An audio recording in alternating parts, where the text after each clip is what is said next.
85 நாட்களுக்கு முன் சென்னையிலிருந்து ரயிலில் பொள்ளாச்சி வந்த மாணவன் என்ன ஆனார் என அவரது குடும்பத்தினர் தவிக்கின்றனர். ஆத்து பொள்ளாச்சி கிராமத்தைச் சேர்ந்த விமல் சென்னையில் தனியார் கல்லூரி ஒன்றில் 2ஆம் ஆண்டு படித்து வந்த நிலையில் மார்ச் 16ஆம் தேதி ரயிலில் ஊருக்கு வந்துள்ளார். வழியில் செல்போனில் குடும்பத்தினருடன் பேசிய அவர் வீடு திரும்பவில்லை. செல்போன் சிக்னல் கண்காணிப்பு கேமரா மூலம் எளிதில் கண்டறியக்கூடிய நிலையில் காவல்துறையினர் அலட்சியம் செய்வதாக சாடிய கிராமத்தினர் விமலை கண்டுபிடித்து தரக்கோரி பொள்ளாச்சி சார் ஆட்சியர் அலுவலகத்தில் மனு அளித்து கண்ணீருடன் காத்திருக்கின்றனர். காரணம் என்னன்னு கேட்டீங்கன்னா, பையனை காணோம். 85 நாள் ஆச்சு.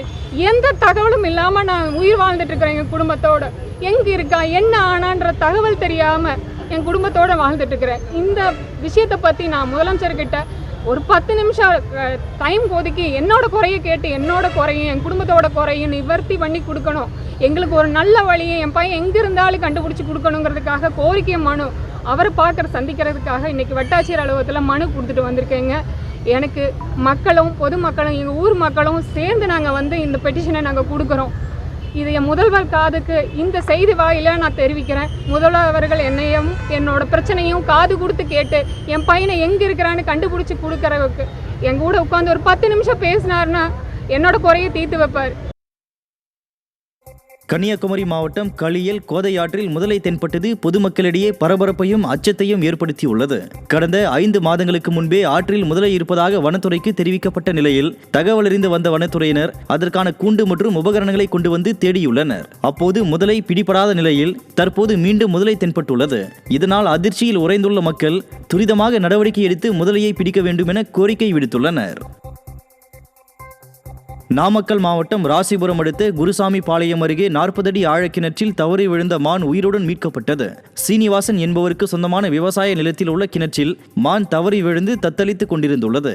இந்நிலையில் அவ்வழியாக சென்ற மக்கள் மான் கிணற்றில் இருப்பதை பார்த்து தகவல் அளித்ததன் அடிப்படையில் சம்பவ இடத்திற்கு வந்த தீயணைப்பு துறையினர் மானை பத்திரமாக மீட்டு வனத்துறையினரிடம் ஒப்படைத்தனர். கடலூர் மாவட்டம் சேத்தியத்தோப்பு அருகே உள்ள குமாரக்குடி கிராமத்தில் போதிய பராமரிப்பு இல்லாததால் ஊர் பொதுக்குளம் பாழாகி வருவதாக குற்றச்சாட்டு எழுந்துள்ளது.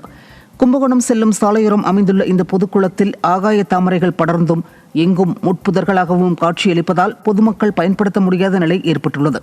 மேலும் குடியிருப்புகளில் இருந்து வெளியாகும் கழிவுகளும் குளத்தில் கலப்பதால் கடும் சுகாதார சீர்கேடு ஏற்பட்ட நிலையில் உடனடியாக மாவட்ட நிர்வாகம் குளத்தை தூர்வாரி தூய்மைப்படுத்த வேண்டும் என கோரிக்கை எழுந்துள்ளது.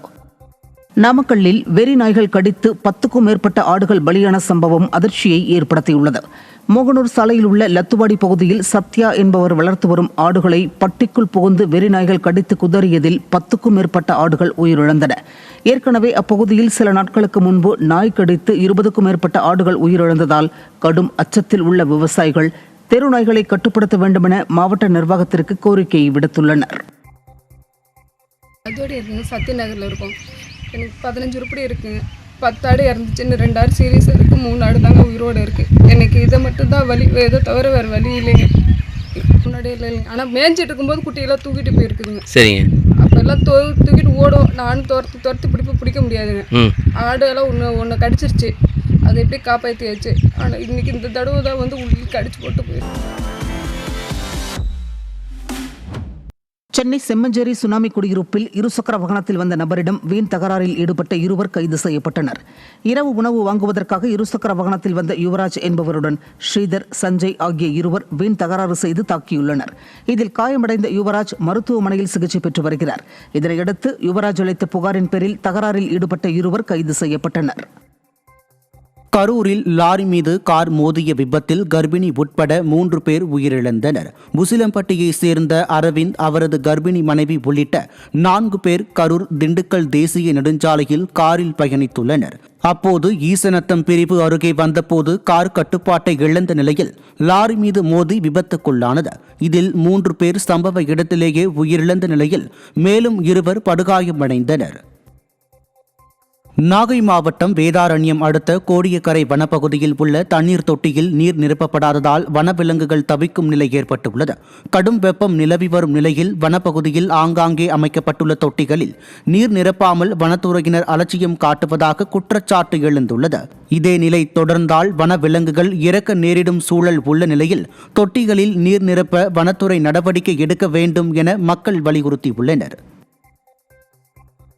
மதுரை மாவட்டம் ஒத்தக்கடை பகுதியில் மூட்டை மூட்டையாக இறைச்சி கழிவுகள் கொட்டப்படுவதால் நோய் தொற்று ஏற்படும் அபாயம் உள்ளதாக பொதுமக்கள் அச்சம் தெரிவித்துள்ளனர்.